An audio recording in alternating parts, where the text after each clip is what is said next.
Hello and welcome, I'm Paula Sen and you're watching Hornbilltv's Primetime. Now the news in headlines. The Union Minister for Micro, Small and Medium Industries, Narayan Rane, on Monday said that the budgetary allocations for the Northeast region under his department have been increased by Rs 8,000 crore for the current fiscal year.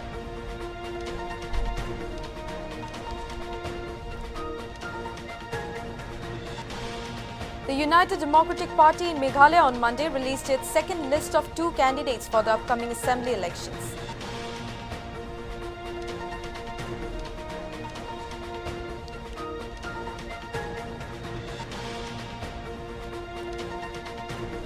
Kachar police has arrested the chief manager audit of SBI, Jogendra Pandey, from Silchar railway station last evening for pressurizing Kabuganj SBI branch manager Kuldeep Das Gupta to commit suicide on January 7th.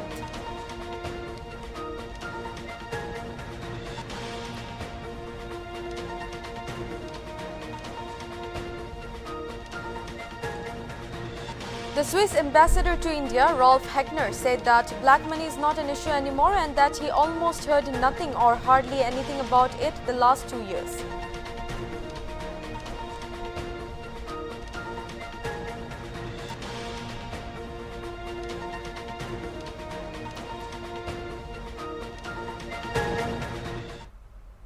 Now the news in detail. The Union Minister for Micro, Small and Medium Industries, Narayan Rane, on Monday said that the budgetary allocations for the Northeast region under his department have been increased by Rs 8,000 crore for the current fiscal year. The allocation has been raised to Rs 76,000 crore from previous fiscal year's Rs 68,000 crore. The minister also said that states like Assam has done well and Tripura will also do good in coming days. Additionally, Sikkim has emerged as one of the successful states with a per capita income of over Rs 4 lakhs.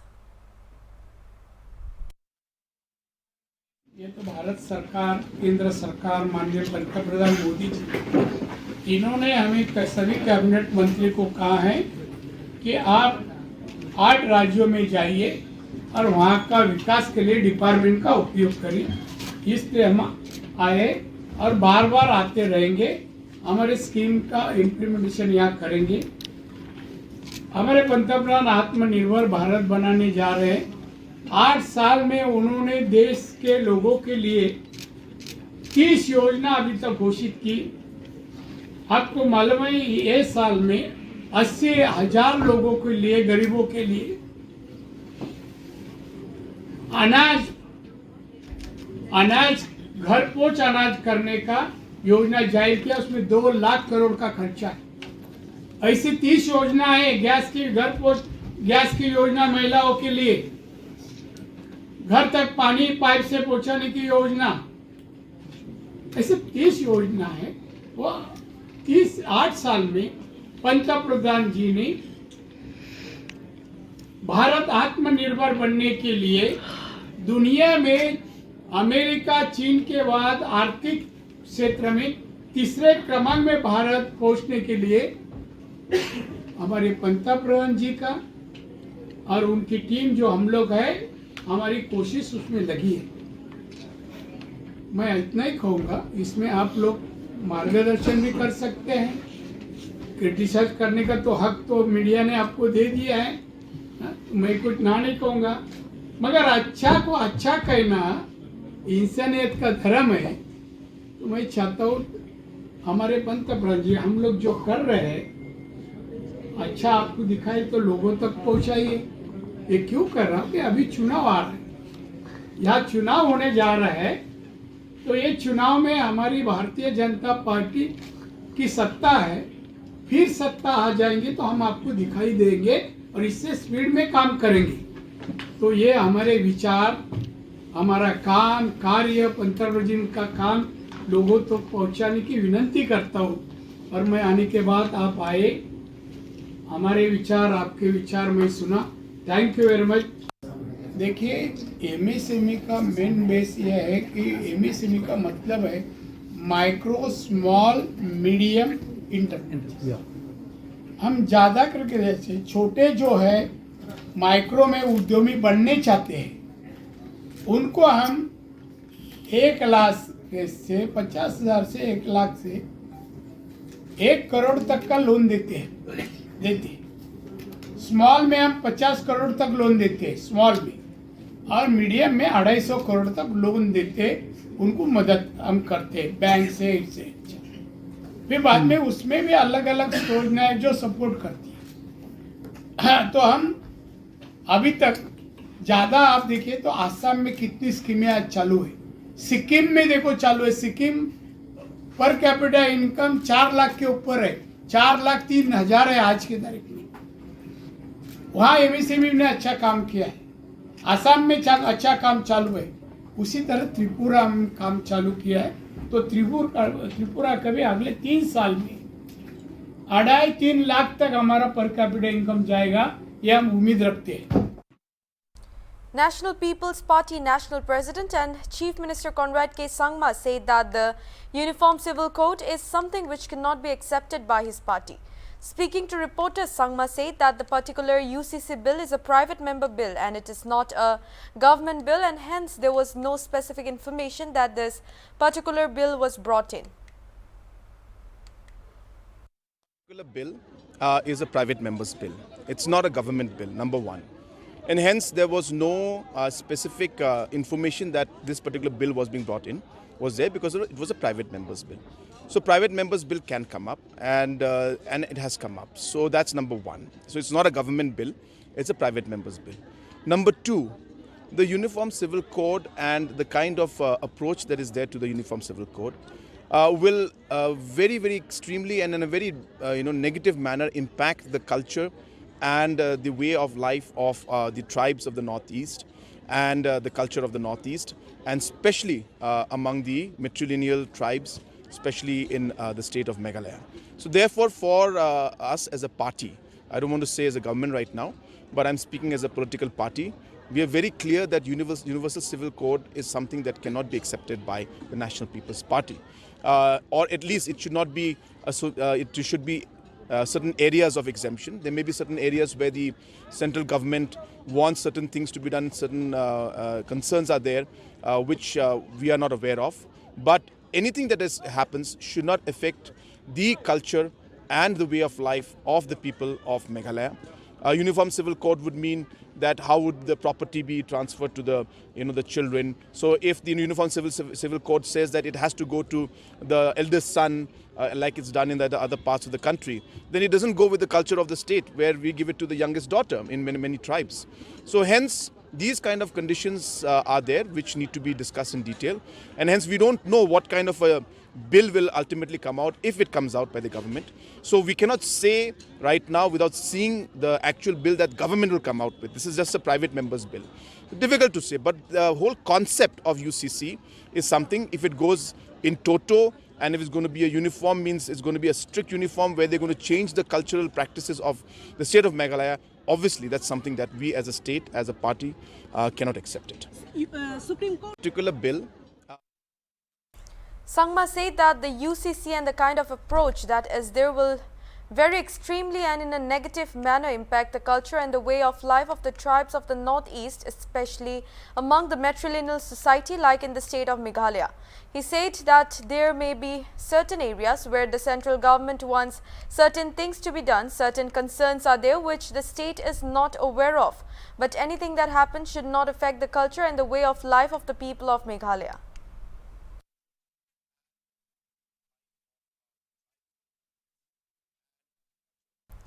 The United Democratic Party in Meghalaya on Monday released its second list of 2 candidates for the upcoming assembly elections, where John Leslie Sangma will be contesting from South Tura constituency and Dr. Pilne A. Sangma has been named as party's candidate for North Tura constituency.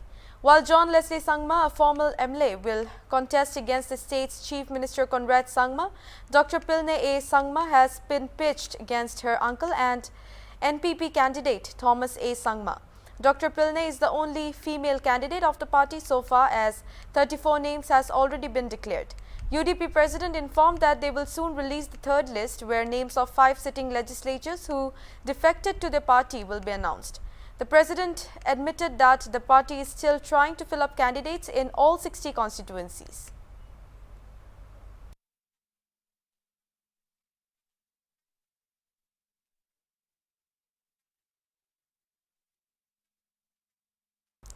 The Kachar police has arrested the chief manager audit of SBI, Jogendra Pandey, from Silchar railway station last evening for pressurizing Kabuganj SBI branch manager Kuldeep Dasgupta to commit suicide on January 7th morning. Briefing the media, the Kachar SP, Numal Mahata, informed that the accused demanded illegal gratification and other monetary demands while conducting audits in 3 other banks of the district. Written complaints have also been received from other bank branches.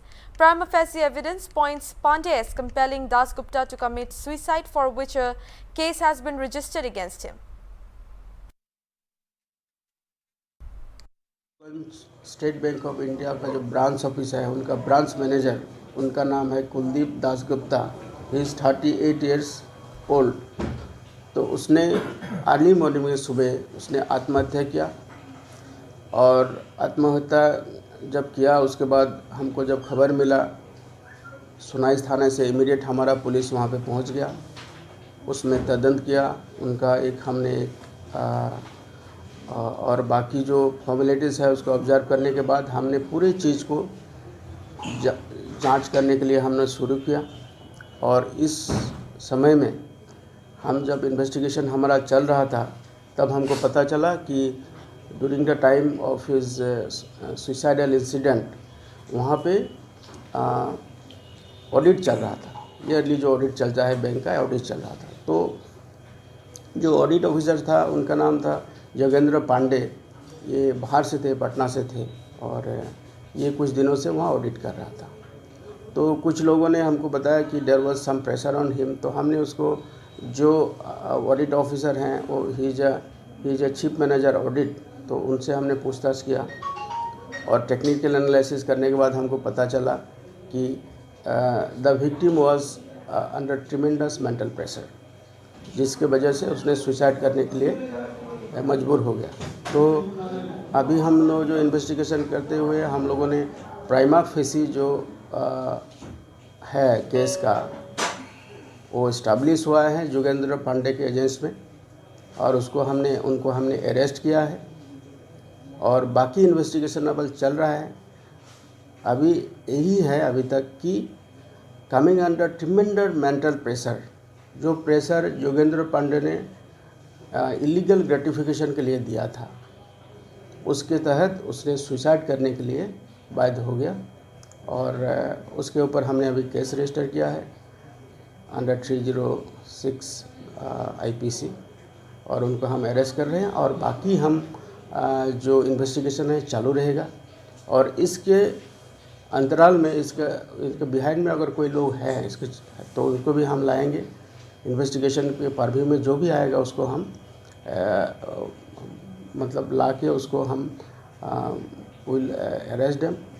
और यहाँ जो भी हैं, मतलब कि क्योंकि ये जो कुलदीप दासगुप्ता जो था, he was a highly educated person from कच्छर।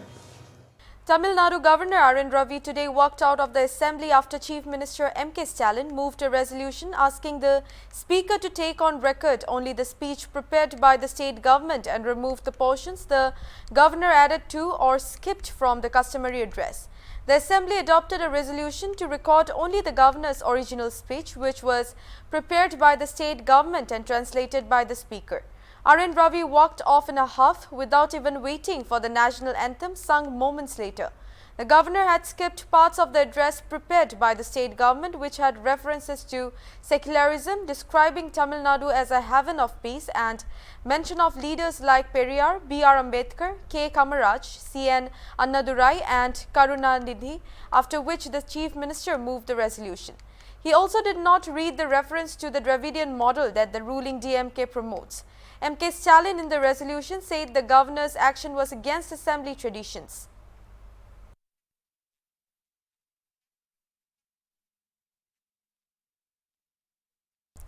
Iran said it executed 2 men on Saturday convicted of allegedly killing a paramilitary volunteer during an anti-hijab demonstration. The latest executions aimed at halting the nationwide protests now challenging the country's theocracy.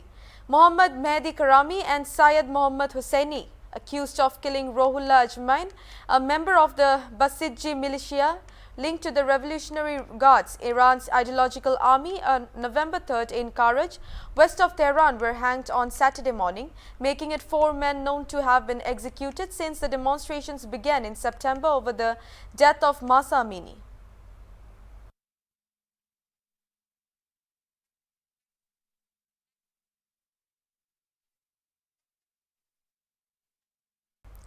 Amid several incidents of drunk flyers coming to the fore recently, 2 drunk passengers caused havoc on a Patna-bound Indigo flight from Delhi. Both passengers have been arrested at the airport police station for being in an inebriated state.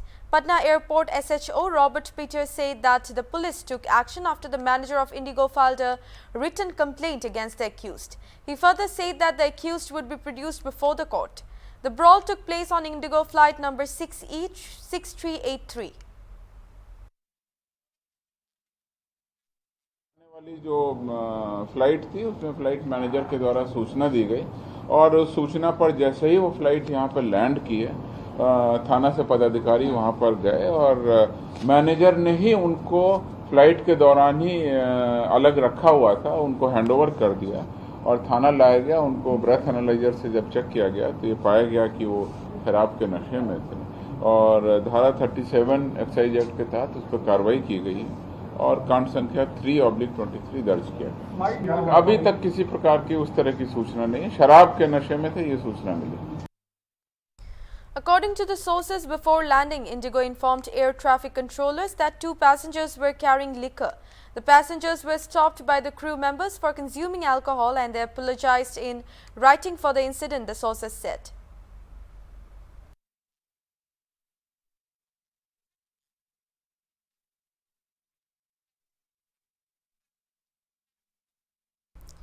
The Ministry of Information and Broadcasting on January issued an advisory to all television channels against reporting incidents of accidents, deaths and violence, including violence against women, children and elderly in manners which grossly compromises on good taste and decency. The advisory has been issued after several instances of lack of discretion by television channels were noticed by the ministry. The ministry has said that television channels have shown dead bodies of individuals and images or videos of injured persons with blood splattered around, people including women, children and elderly being beaten mercilessly in close shots, continuous cries and shrieks of a child being beaten by a teacher shown repeatedly over several minutes, including circling the actions, thereby making it even more ghastly, without taking the precaution of blurring the images or showing them from long shots. It has further highlighted that the manner of reporting such incidents is distasteful and distressing for the audience. The advisory has highlighted the impact such reporting has on various audience. It has stated that such reports can also have an adverse psychological impact on the children. There is also a crucial issue of invasion of privacy which could be potentially maligning and defamatory, the advisory has underlined.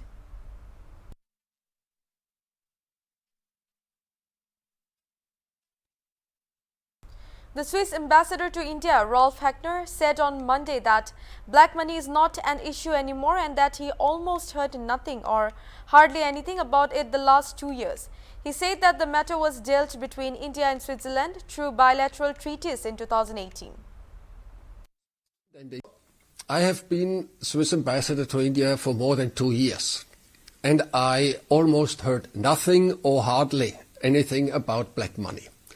The black money issue has been dealt with by a bilateral treaty between Switzerland and India in 2018 on the automatic exchange of bank information between Switzerland and India, both directions.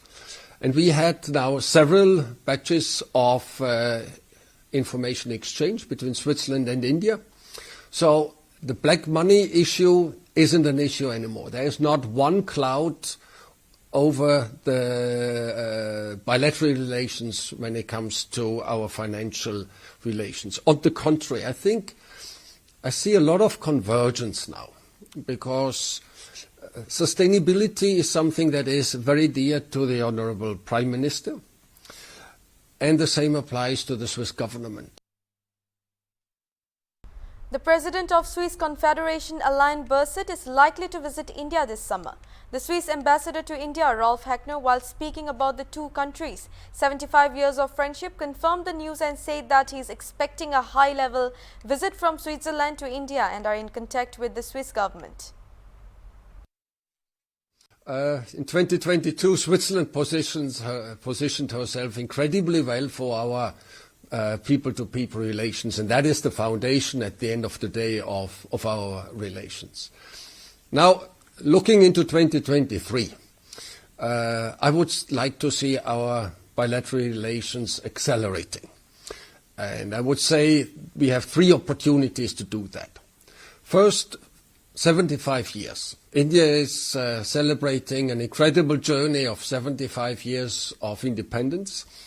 And Switzerland and India are celebrating together 75 years of friendship. So the very first country that India signed a friendship treaty with after independence was Switzerland. So August 14th, 1948, both sides signed a friendship treaty. And if you have a look at the world today, what is the most important ingredient when it comes to international relations? It's friendship.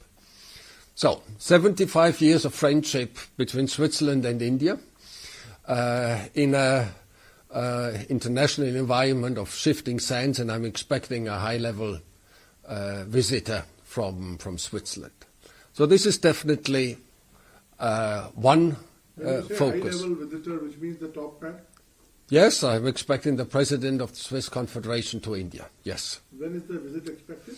We are expecting it in summer. We are in contact with the Minister of External Affairs and the Indian government to make this happen.